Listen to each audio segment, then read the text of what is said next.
Has that ever happened to you? You're on the edge of falling asleep. Suddenly you just can't move. You're still awake, your eyes are open, but you're frozen. Your heart starts racing and you try to scream, but you can't. Dark, ominous figures appear and you're just terrified.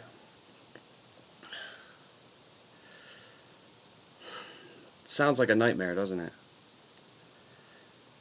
And that's because it is. Well, sort of.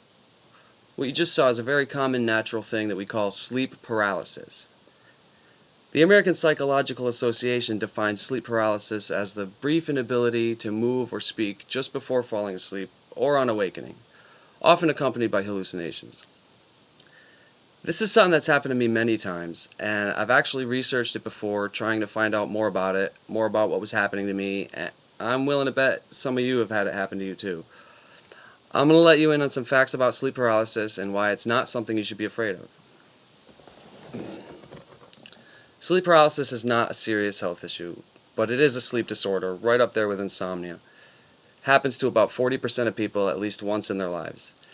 Now that makes it sound kind of rare, but it's actually not. 80% of those people report similar stories of terror, demons, and dark figures.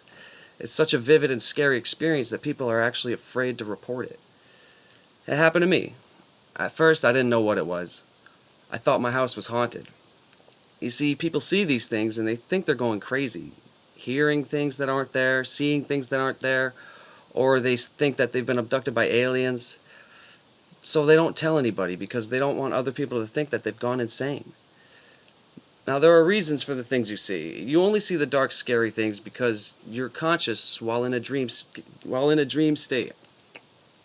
It's like your mind wakes up, but your body stays asleep. So, with the lack of normal sensory input from your body, your brain produces frightening images to match your perceived environment, basically creating a nightmare that coincides with your surroundings and your inability to move. And you're only paralyzed because every time you sleep, your brainstem secretes acetylcholine into your body to inhibit voluntary movement in everything except for the lungs and the eyes, for breathing and for rapid eye movement, REM stage. It does this to protect itself so that you're not flailing around in your sleep trying to act out your dreams, and we call that muscle atonia. Sleep paralysis is caused by a few things. According to Dr. Shelby Harris of the Montefiore Health System in the Bronx, New York, sleep paralysis can be triggered by things like sleep deprivation, narcolepsy, sleep apnea, bipolar disorder, stress, various medications. The list goes on. The only real way to prevent that from happening is to seek help for any underlying sleep disorders, or to at least get yourself on a regular sleeping schedule. Should you experience it though, try to remember that it doesn't last long, usually from just a few seconds to a few minutes, although some cases have been seen to last up to an hour. And even though you're paralyzed, trying to move your fingers and toes can help too. These muscles take less effort to move and can help get the rest of your body to wake up. And believe it or not, this actually happens virtually in every culture in the world. And of course, many of them built folklore around it. For example, in Newfoundland, they call it the old hag, which is brought on by being overworked or struggling with hostilities or jealousy in your life. In the Caribbean, they called it Kokma, and it was thought to be the souls of unbaptized babies coming to strangle people in the night. There are a great number of perspectives when it comes to sleep paralysis.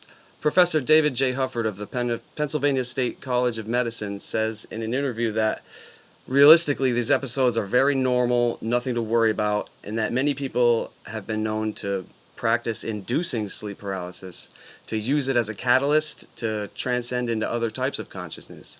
Which brings me to my next topic, lucid dreaming. Now, lucid simply means aware. A lucid dream basically means that you realize you're in your dream, and when this happens, you gain an understanding and some control over your dream or the dream environment. Astral projection is another type of lucid dreaming. That's what people refer to as an out-of-body experience, and that's when your dream body separates from your real body. That may sound far-fetched, but it's real, or at least perceived as real. People have been known to see their sleeping bodies fall away as their dream body floats into space and visits the sun. I personally felt myself drift up through the floorboards of this very basement and flown all around my town on a beautiful summer day, and I woke up feeling amazing.